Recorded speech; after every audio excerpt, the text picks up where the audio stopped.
On écoute. La réponse ce soir des gardiens de la révolution du côté iranien, ultimatum délirant, écoutez.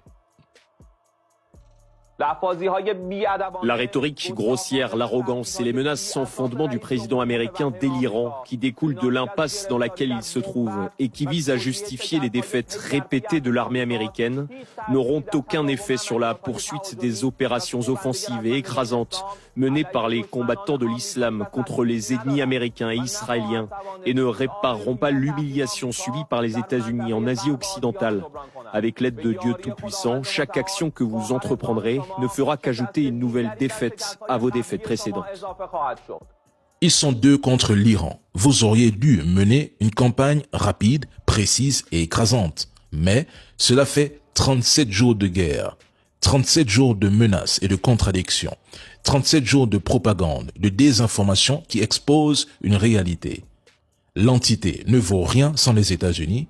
Et Trump ne sait pas comment vaincre l'Iran, alors que l'Iran, lui, observe, analyse et étudie les États-Unis depuis plus de 40 ans malgré ses pertes.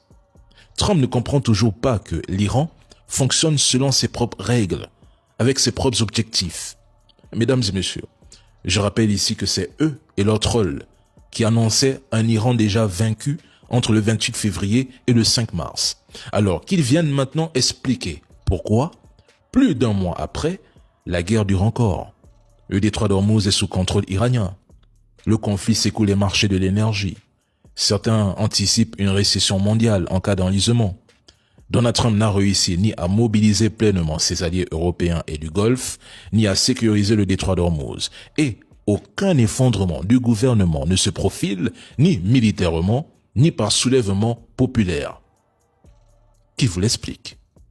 Pendant ce temps, Donald Trump célèbre le sauvetage de 2 pilotes dans un pays, l'Iran, qu'il annonçait déjà anéanti et rayé.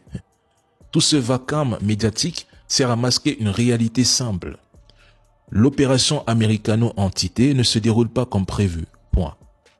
Aucun des scénarios envisagés ne s'est concrétisé. Tout le monde le reconnaît, sauf les matrixés, les lobotomisés, les aveugles. La capacité de l'Iran à mener une guerre asymétrique a été sous-estimée.